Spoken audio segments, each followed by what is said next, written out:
1 অক্টোবৰত লখিমপুৰ যুৱনগৰত আয়োজন কৰে এক বিশাল সজাগতা সভা। ৰাজ্যত যি ড্ৰাগছ, মদ, ভাং আদিয়ে দেশৰ জনতাক ধ্বংসৰ পথত গতি কৰিছে, সেই উদ্দেশ্যৰে অসমৰ জাতীয় সংগঠন সৌদ অসম সংখ্যালঘু ছাত্ৰ ইউনিয়ন আমচুৰ লখিমপুৰ জিলা সমিতিৰ অন্তৰ্গত যুৱনগৰ আঞ্চলিক সমিতিৰ উদ্যোগত ব্যৱসায়ী সন্থা, গাঁওৰক্ষী বাহিনী, যুৱনগৰ ক্ৰীড়া সন্থাৰ সহযোগত এখন বিশাল সজাগতা সভা অনুষ্ঠিত কৰে। মুখ্য অতিথি হিচাপে উপস্থিত থাকে কেন্দ্ৰীয় সমিতিৰ সভাপতি ৰেজাউল কৰিম চৰকাৰ।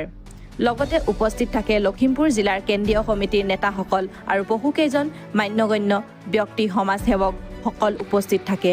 সংখ্যালঘু অঞ্চলৰ কিছুমান সমস্যা যেনে বাল্য বিবাহ, বহু বিবাহ, সন্তানক শিক্ষা দিয়া বিভিন্ন সমস্যাৰ বিষয়ে বহু মূল্যৱান কথা দাঙি ধৰে। News desk report, Lakhimpur live 24। শান্তি, সমৃদ্ধি, ভাতৃত্ববোধ, মানৱতাৰ পাঠ ইছলামত আছে। আজি আমি সেই পথ এৰাই আমি কুপথে চলি আছো। আমাৰ একাংশ যুৱক যুৱতীয়ে আজি নৰকৰ পথ বাছি লৈছে।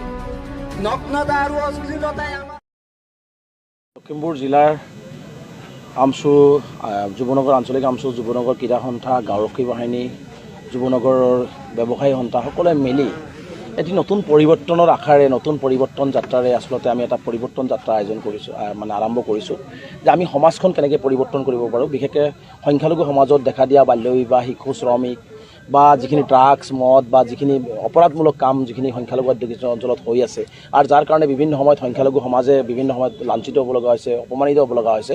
গতিকে আমি সমাজখন নিজেই কেনেকৈ পৰিৱৰ্তন কৰিব পাৰোঁ। চৰকাৰে এইবিলাক সমাজ পৰিৱৰ্তন নকৰে। চৰকাৰে কেৱল বাবা লোৱাৰ কাৰণে, চৰকাৰে কেৱল টিভি পত্ৰে তেওঁলোকৰ মানে পাব্লিচিটিৰ কাৰণে হয়তো তেওঁলোকে এই কথাবিলাক কয়, কিন্তু আচলতে সমাজত যে পৰিৱৰ্তন আচলতে চৰকাৰে কিছু দায়িত্ব ল'ব লাগে।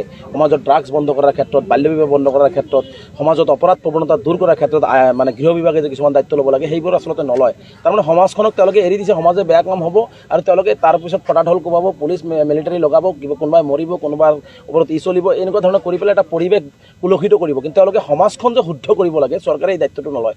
যাৰ কাৰণে মই সংখ্যালঘু সমাজক আহ্বান জনাইছোঁ যে আমি আমাৰ নিজৰ পৰিৱৰ্তন নিজে কৰিব লাগিব। যদি আমাৰ সমাজত কিছু ভুল ত্ৰুটি আছে, সেইখিনি আমি কেনেকৈ শুধৰণি কৰি আমি আমাৰ সমাজখন সকলো জাতি জনগোষ্ঠীলৈ খোজ মিলাই আমি আগুৱাই যাব পাৰোঁ। আমি শিক্ষাৰ ক্ষেত্ৰত কেনেকৈ আমাৰ ল'ৰা ছোৱালীক কেৱল লেবাৰ বনোৱাৰ ক্ষেত্ৰতে নহয়, কেৱল লেবাৰ পঠাব লাগিব, আমি চব্জি বিক্ৰী কৰিব এনেকুৱা নহয়, আমি কেনেকৈ ডক্টৰ, ইঞ্জিনিয়াৰ, IAS IPS বা বৈজ্ঞানিক হ'ব লাগে বা আন বিভিন্ন বিষয়ত চাকৰি কৰিব লাগে বা ভাৰতবৰ্ষৰ বাহিৰতো গৈ আমি কেনেকৈ মানৱ সম্পদ আমাৰ পৰা তৈয়াৰ কৰিব পৰা যায়, অহা 10 বছৰত আমি কেনেকৈ ভাল মানৱ সম্পদ আমি কেনেকৈ তৈয়াৰ কৰিম, এই কথা বতৰা লৈ পেলাই আমি সংখ্যালঘু ৰাইজৰ মাজত আজি নতুন এটা পৰিৱৰ্তন যাত্ৰা আমি আৰম্ভ কৰিছোঁ। আৰু অসমবাসীৰ এই কামবিলাক আৰম্ভ হৈছে আৰু অসমৰ প্ৰতিটো সংখ্যালঘু অধ্যুষিত অঞ্চলতেই হ'ব।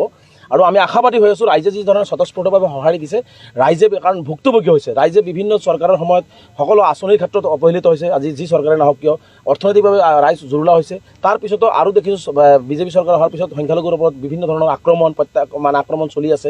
গতিকে এইবোৰৰ পৰা পৰিত্ৰাণ পাবৰ কাৰণে এতিয়া আমি নিজৰ ভৰিৰ ওপৰত কেনেকৈ নিজে থিয় দিব পৰা যায়, এই কথাবিলাক আচলতে আমাৰ সংখ্যালঘু সমাজে এতিয়া বুজি পাব আৰম্ভ কৰিছে আৰু এইটো এটা সংখ্যালঘু সমাজৰ কাৰণে ভাল লক্ষণ। আৰু আমি আশাবাদী যে অহা 10 বছৰৰ ভিতৰত অসমত আমি 25ৰ ভিতৰত যেনেকুৱা বাল্য বিবাহ নোহোৱা কৰিম পেলাই কৈছোঁ, সেইটো নহ'ব। শিশু শ্ৰমিকো নোহোৱা হৈ যাব। কিন্তু অহা 10 বছৰৰ ভিতৰত আমি মানৱ সম্পদ গঢ়ি যাতে অসমৰ বিভিন্ন জিলাত যাতে চাকৰি বাকৰিৰ পৰা আৰম্ভ কৰি কেৱল অসমৰ ভিতৰতে নহয়, ভাৰতবৰ্ষৰ বিভিন্ন জিলাত, ভাৰতবৰ্ষৰ বিভিন্ন ষ্টেটত বা ভাৰতবৰ্ষৰ বাহিৰতো উন্নত কাণ্ট্ৰিবিলাকত যাতে আমাৰ সংখ্যালঘু ল'ৰা ছোৱালী গৈ যাতে ভাল মানৱ সম্পদ হিচাপে নিজৰ চাকৰি বাকৰি কৰি এই অঞ্চললৈ বা অসমলৈ সুনাম কৰি আহিব পাৰে, তাৰ কাৰণে আমি এটা প্ৰচেষ্টা আৰম্ভ কৰিছোঁ। আৰু আশাবাদী হৈ আছোঁ যে সংখ্যালঘু ৰাইজ মানে আমাক সঁহাৰি জনাই আছে। আৰু আমি এনেকুৱা ধৰণে সঁহাৰি জনালে আৰু ৰাইজে যদি আমাক সহযোগিতা কৰে, নিশ্চিতভাৱে আমি অহা 10 বছৰৰ ভিতৰত এটা ভাল ফল পাবলৈ আমি আশা কৰি আছোঁ। মই ভাবোঁ কেৱল যুৱনগৰতে নহয়, লখিমপুৰৰ প্ৰতিটো সংখ্যালঘু অধ্যুষিত অঞ্চলতেই এই ধৰণৰ পৰিৱৰ্তনৰ সভা আমি আয়োজন কৰিব লাগিব।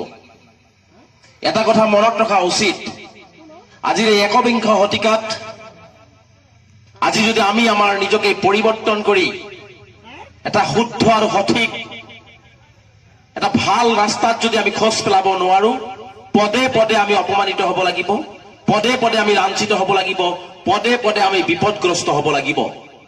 আৰু এই বিপদগ্ৰস্ততাৰ পৰা ৰক্ষা পাবৰ কাৰণে আমি প্ৰতিজন মানুহ, সমাজৰ শেষৰজন মানুহলৈকে আমি আমাৰ এই পৰিৱৰ্তন যাত্ৰাত অংশগ্ৰহণ কৰাব লাগিব। পৰিৱৰ্তন কি?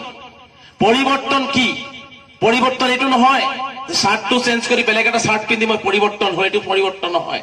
আমাৰ মন মানসিকতাৰ পৰিৱৰ্তন কৰিব লাগিব। আমাৰ সমাজ ব্যৱস্থাত চলি থকা অপৰাধবিলাকৰ পৰিৱৰ্তন কৰিব লাগিব।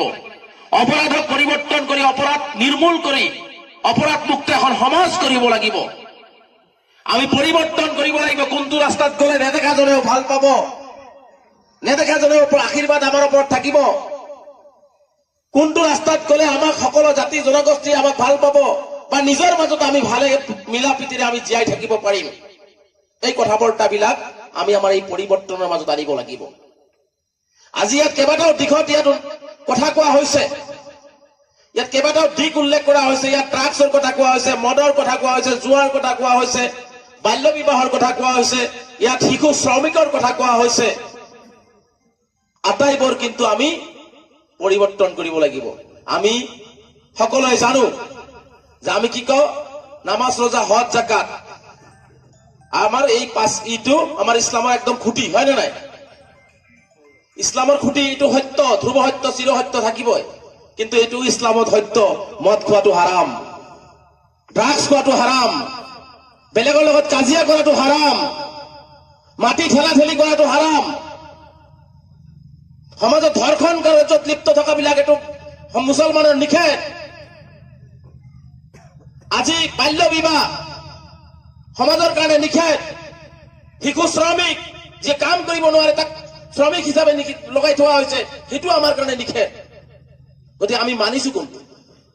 মই সেইকাৰণে ইয়াত যিহেতু বিশেষকৈ মুছলমান সমাজ ইয়াত আছে, আমি মুছলমান সমাজক মই বিনম্ৰতাৰে আহ্বান জনাম, ইছলামৰ প্ৰতিটো কথা যদি আমি আখৰে আখৰে পালন কৰো, আমি এনেকুৱা সভা সমিতি কৰিব নালাগে। সমাজ পৰিৱৰ্তনৰ কাৰণে সমাজ এনেই পৰিৱৰ্তন হৈ যাব। যদি আমি কোৰআনটো মানি চলো, আমি সৃষ্টিকৰ্তাই দিয়া প্ৰতিটো নিৰ্দেশ যদি আমি মানি চলো, আমাৰ ওপৰত যিবিলাক বস্তু হাৰাম সেইবোৰ যদি আমি পৰিত্যাগ কৰো, আমাক কোনেও আঙুলি তুলি কথা কব নোৱাৰে, কোনেও কব নোৱাৰে।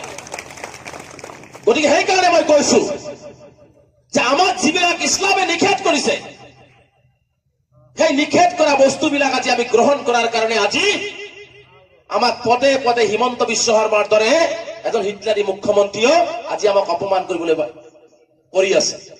আৰু ইয়াৰ জবাব আমি সেইকাৰণে এটা পৰিৱৰ্তন যাত্ৰাৰে দিব লাগিব। মই লখিমপুৰবাসী ৰাইজক আহ্বান জনাও, সমাজৰ পৰা ড্ৰাগছ মুক্ত চৰকাৰে নকৰে, এইটো কথা মনত ৰাখিব।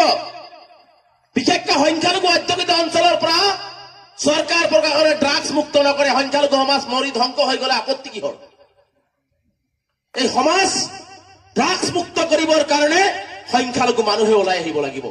এটা কথা মনত ৰাখিব, আজি হয়তো আপুনি ওলোৱা নাই যে আপোনাৰ ল'ৰাটো ড্ৰাগছ খোৱা নাই, কাইলৈ যেতিয়া ড্ৰাগছ খোৱা ল'ৰাটোৰ সংগ পাই আপোনাৰ ল'ৰাটো ড্ৰাগছ খাব, আপুনিও কিন্তু ৰাস্তাত আহি কান্দি থাকিব লাগিব। গতিকে আপোনাৰ ল'ৰাটো সেই ৰাস্তাত যোৱাৰ আগতেই যিটো ল'ৰাই ড্ৰাগছ খাইছে সেই ল'ৰাটোক বুজাই পৰাই আমি কেনেকে ভাল ৰাস্তাত আনিব পৰা যায়, প্ৰয়োজনত ডক্টৰী চিকিৎসা দি হলেও তেওঁক শুদ্ধ ৰাস্তাত আমি কেনেকে আনিব পৰা যায়, তাৰ কাৰণে প্ৰতিটো সমাজৰ ব্যক্তিয়ে চিন্তা কৰিব লাগিব। এজনৰ ঘৰত এজনে বিপদত পৰিছে কাৰণেই আমি যদি আন এজনে আগবাঢ়ি নাযাওঁ, এইটো কিন্তু ইছলামৰ ৰীতি নহল। মোৰ প্ৰতিবেশীয়ে খাইছে নে নাই, মোৰ প্ৰতিবেশী বিপদগ্ৰস্ত নেকি, সেইটো দেখাৰ দায়িত্ব হৈছে আমাৰ প্ৰতিজন প্ৰতিবেশী। গতিকে মোৰ প্ৰতিবেশী যদি বেয়া অৱস্থাত আছে, মোৰ প্ৰতিবেশী যদি খাই থকা নাই, মোৰ প্ৰতিবেশী যদি বেয়া কামত লিপ্ত হৈছে, সেই প্ৰতিবেশীক ভাল কৰাৰ দায়িত্ব কাৰ ভাই? কেৱল সেই পৰিয়ালটোৰে নেকি? এই যুৱনগৰবাসী ৰাইজৰো কিন্তু দায়িত্ব। সেইকাৰণে আমি দায়িত্ব লোৱা নাই, আমি গা এৰা মনোভাৱ দি আছো। আজি গা এৰা মনোভাৱ দিয়াৰ কাৰণে আজি আমাৰ অঞ্চল বিলাকত ড্ৰাগছে চানি ধৰিছে। মই বিনম্ৰতাৰে আপোনালোকক আহ্বান জনাম, যুৱ বন্ধুসকলক আহ্বান জনাম, ড্ৰাগছ আৰু মদ মানুহে নাখায়, ড্ৰাগছ আৰু মদে মানুহক খায়।